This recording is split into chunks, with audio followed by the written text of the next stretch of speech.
Hello, my name is Minzy. This is a funeral tie. Welcome to this gaff in Dubai. I'm going to talk about a game that happened on the 25th of January between Crystal Palace versus Chelsea. Yes, it's a long time ago. It was last month, for fuck's sake. But hey, yo, listen.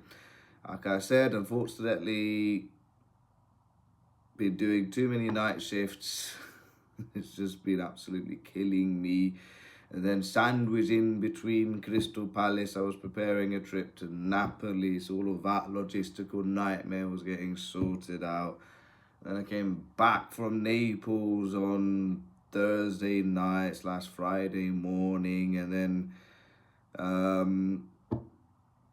I had another set of weekend nights, really. It's just nights, holiday, nights, and another holiday. And I'm doing this video as I'm on holiday in Dubai. So, yes, I get the vitamin D, you get absolute zilch. So, fuck off. Anywho, Crystal Palace 1, Chelsea 3 was the final score line. And Crystal Palace are a mess. I would have been fuming had we had gotten 1 point, never mind all three. They are just a mess. They are easy to get at. Feel sorry for them. They sold Eze, they sold Gahey, Mateta wanted out, and then obviously the transfer deadline day, he failed his fitness test. Was it for AC Milan? I don't know. But obviously his head and heart is not with Crystal Palace. And then Oliver Glasner announced that he wants to fuck off after the season ends. Peculiar reason to do that midway through the season, but they're a mess. They're an absolute mess, and they're the first Premier League club in history to go out to non-league opposition, and they're the current FA Cup holders. They're out. They lost to Macclesfield in the third round. They're a mess. They're a mess, and I think that maybe they are fortunate enough to have the fact that Wolverhampton have been dreadful. Burnley are just going to be Burnley, unfortunately. No disrespect to them. And West Ham, yeah, whatever. You know, I don't know if West Ham will claw their way back out of relegation, but it is what it is with that club. I do have a lot of sympathies. He shouldn't be in a position where I think Oliver Glasner is probably right. The heart and soul is being ripped out of the club, and he's just being left on the sidelines. He's being left in the gulag. His squad is in the gulag. There's just no belief in them. What do you do as a club now that Oliver Glasner is now having the free rein to say whatever he wants to say? Do you sack him now and then bring in someone else to salvage the season a tiny wee bit? They're still in, the UEFA Conference League, and there's look like to be in a bit of a relegation scrap, although, like I said, I think Crystal Palace will be okay in the end. I don't know. I wouldn't want to be a Crystal Palace fan at this time. It's literally night and day in terms of years. 2025 was a beautiful year. 2026 is looking like to be a right stinker for them. But, anywho, it should have started with Crystal Palace going 1-0 up, really, and they probably should have been one man up as well.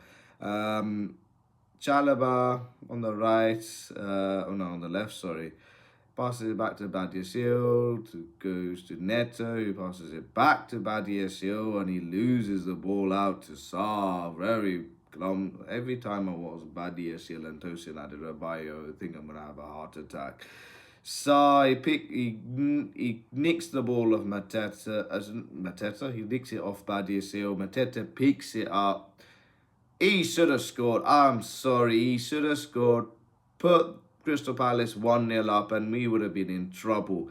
And I think we should have gone down to 10 men. Caicedo with the challenge on Wharton was a deserved yellow. And then Caicedo's challenge on Sarr should have probably been his second yellow.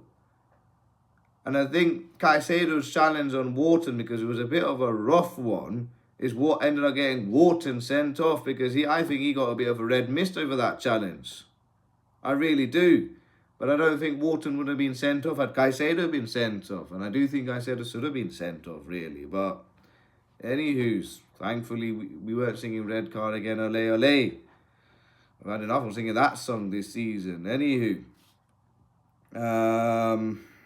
from the resultant free kick, it gets cleared out on the right, and Canvo, he tries to give the ball back to Mitchell, but he overcooks it, and Estevao runs in. And I don't know why Crystal Palace were playing a high line. They were doing Ange Postecoglou football here. Very high line, bounces, he holds off Mitchell.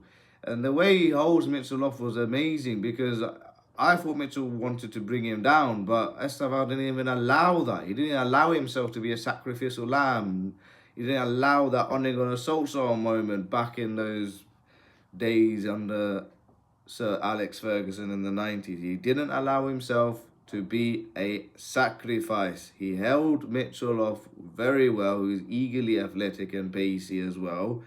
And he brushes the ball and strokes it into the back of the net against Henderson. Absolutely amazing finish. 1-0. Stop calling him Steve, Chelsea fans. He's Estevao Willian. I mean, he's better than Cesar Azpilicueta and calling him Dave, but oh well, gotta love the Chelsea fans, eh? And then, similarly, Estevao could have gotten a second goal. In similar fashion, again, suicide defending, high line. Mitchell to Richards. And then, what is it? It gets headed out by Fernandes. Same right-hand side, and Estevao again, he's running through on goal.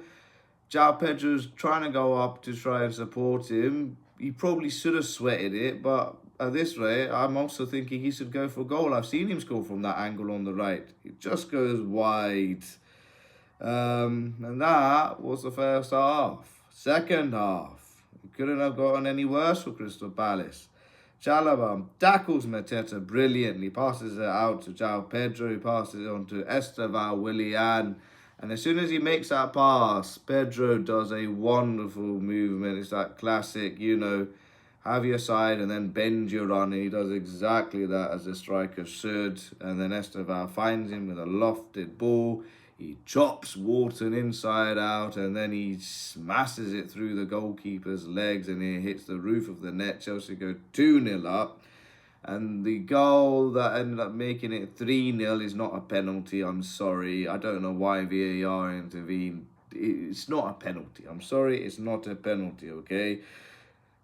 Although it was poor Crystal Palace play. Neto to Cucurella, to Caicedo, to Fernandes, to James. He passes on to Estevao. James on the right. And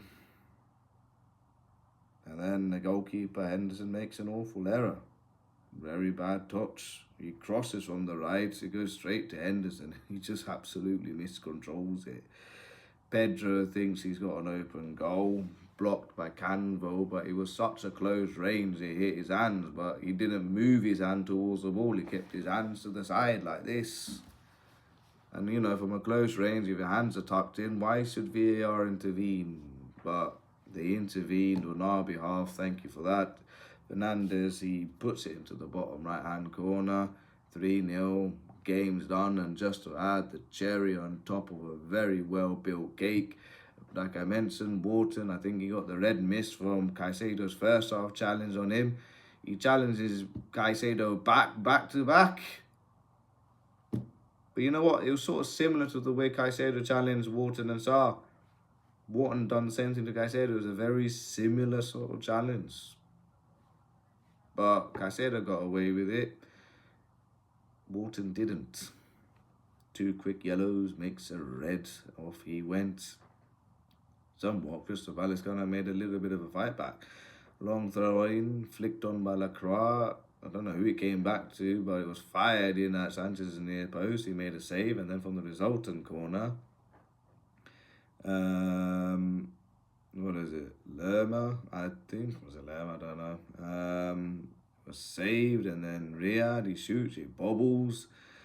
Comes out to Richards, who pokes a header into the back of the net. 3-1, consolation prize. But Chelsea won. Chelsea won 3-1.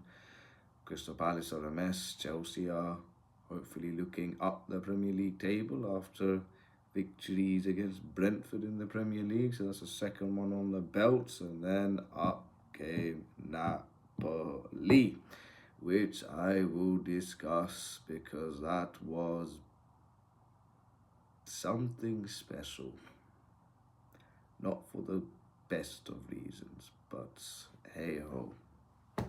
Can't wait to talk about that game. Goodbye, good night, God bless, and I'll talk about Chelsea Napoli.